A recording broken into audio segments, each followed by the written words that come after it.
विद्यालय बन्द गराउने सरकारको नियम छैन। विद्यालयलाई राम्रो बनाउँदै एक अर्काको प्रतिस्पर्धी बनाएर लैजाने भन्ने नै सरकारको नीति हो।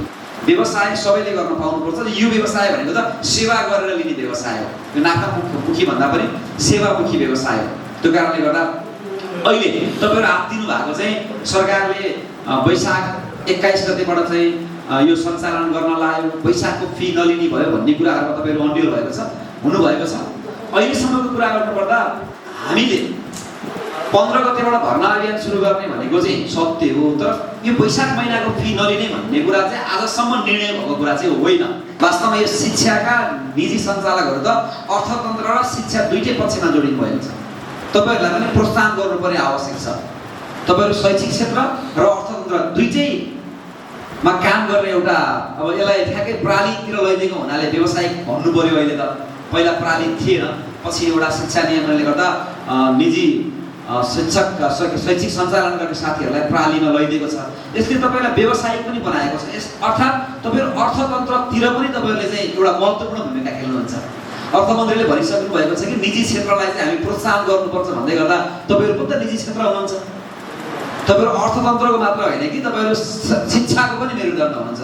त्यो कारणले गर्दा हामी यो बेलामा सशङ्कित हुने होइन। सरकारलाई सुझाव दिने तर्फ तपाईँहरूको ध्यान आकर्षण हुनुपर्छ। तपाईँहरूको छाता सङ्गठन छ, कहिलेकाहीँ मलाई के लाग्छ भन्दा यो छाता सङ्गठन चाहिँ यो राजनीति गर्नको लागि हो जस्तो लाग्छ मलाई प्याप्सनको।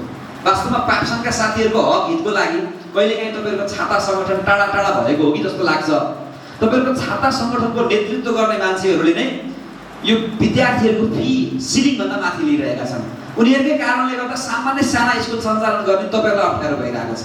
अब तपाईँहरू मिलेर तपाईँहरूको छाता सङ्गठनको नेतृत्व गर्ने साथीहरूलाई ध्यान आकर्षण गराउनुपर्छ कि यो देशका हजारौँ निजी विद्यालयहरू यो अवस्थामा छन्, तपाईँहरूले हाम्रो आवाज कहिले बोलिदिने भनेर तपाईँहरूको नेतृत्वलाई तपाईँहरूले ध्यान आकर्षण गराउन पर्ने मैले देखेको छु। र तपाईँहरूको नेतृत्वबाट शिक्षा मन्त्रालयमा र हाम्रो विषयगत समितिमा ध्यान आकर्षण आयो भने पक्कै हामीले पनि सोच्छौँ विद्यालय बन्द गराउने सरकारको नियम छैन। विद्यालयलाई राम्रो बनाउँदै एक अर्काको प्रतिस्पर्धी बनाएर लैजाने भन्ने नै सरकारको नीति हो। व्यवसाय सबैले गर्न पाउनुपर्छ। यो व्यवसाय भनेको त सेवा गरेर लिने व्यवसाय हो।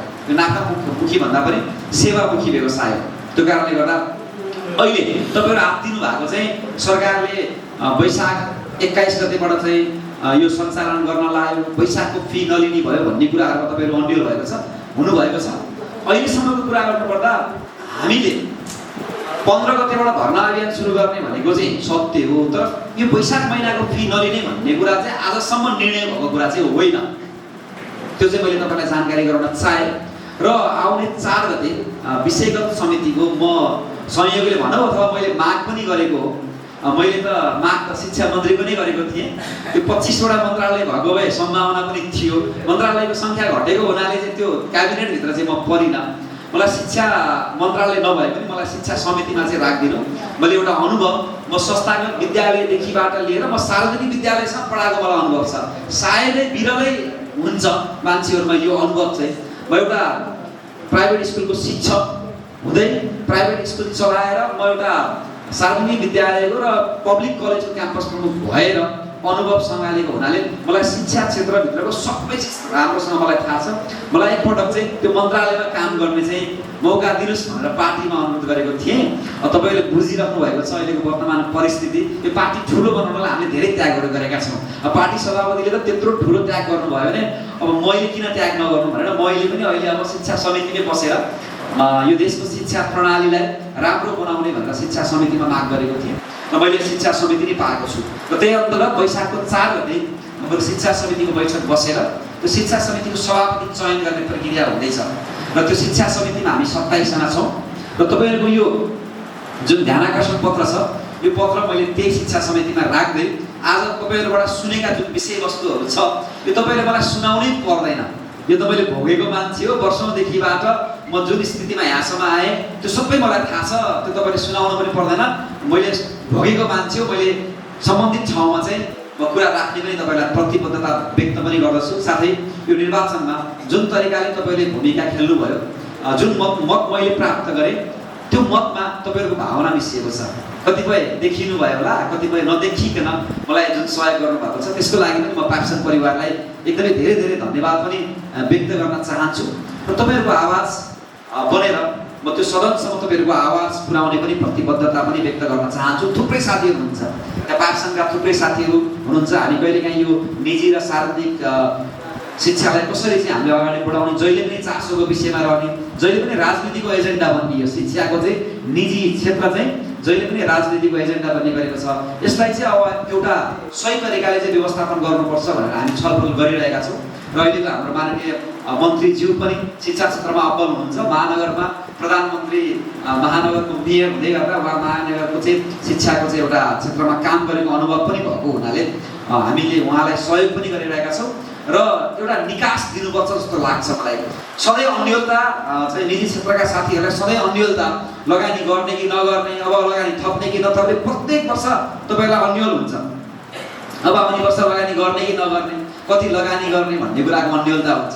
कतिपय साथीभाइहरूले घर जग्गा बेचेरै स्कुलहरू स्थापित गरेको यहाँ मैले मेरै आँखा अगाडि देखिरहेको छु।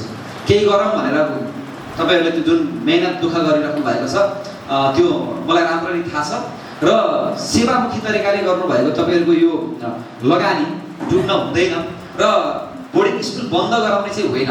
राज्यले के गर्नुपर्छ भन्दा सरकारी स्कुललाई राम्रो बनाइदिएपछि सरकारी स्कुल पढौँ बनाइदिनु भइहाल्यो नि। निजी विद्यालय त बन्द गर्नै पर्दैन, निजी विद्यालय बन्द गर्ने पोलिसी ल्याउनै पर्दैन। हामीले सरकारी स्कुल राम्रो बनाउने पोलिसी ल्याउने हो, त्यो कुरामा सरकार अगाडि बढ्नुपर्छ जस्तो लाग्छ। अन्य कुराहरू भनेको त अब स्वस्थ प्रतिस्पर्धाले पनि कतिपय अवस्थामा गुणस्तरीय शिक्षाहरू हामीले प्राप्त गरेकै छौँ। त्यो कारणले गर्दा तपाईँहरूसँग म एकदमै नजिक छु। शिक्षा समितिमा हुने छलफलका विषयवस्तुहरू मैले पाक्सन अध्यक्ष मार्फत तपाईँहरूसँग सेयर पनि गरिहाल्छु। 4 गते बैठक छ, त्यसपछि हामी निरन्तर शिक्षा समितिको बहस नै हुन्छ। विषयगत समितिहरू पार्लियामेन्टमा 10 वटा हुने गर्छ र त्यो 10 वटा समितिहरूमा चाहिँ सबै सांसदलाई बाँडेर चाहिँ त्यो विषयगत समितिहरूमा बाँड्ने गर्छ र जसको इन्ट्रेस्ट छ अथवा जसको अनुभव छ त्यसको आधारमा बाँडिन्छ। सांसदले माग्नु पनि पर्छ र त्यो भनेको चाहिँ मिनी पार्लियामेन्ट नै हो। 275 को चाहिँ त्यो होल पार्लियामेन्ट भयो भने त्यो मिनी पार्लियामेन्ट जसले चाहिँ पार्लियामेन्टलाई बिजनेस दिन्छ। हामी शिक्षा, स्वास्थ्य र सूचना प्रविधि संयुक्त विषयगत छ, त्यो 3टा क्षेत्रमा हामी बहस गर्छौँ, त्यहाँ कानुन बनाउँछौँ र त्यो कानुन बनाइसकेपछि त्यसको ड्राफ्ट चाहिँ हामी चाहिँ होल सदनमा पार्लियामेन्टमा लैजान्छौँ। त्यो कारणले गर्दा त्यो महत्त्वपूर्ण विषय समिति हो। त्यो कारणले गर्दाखेरि मेरो इन्ट्रेस्टेड त्यहाँ हो।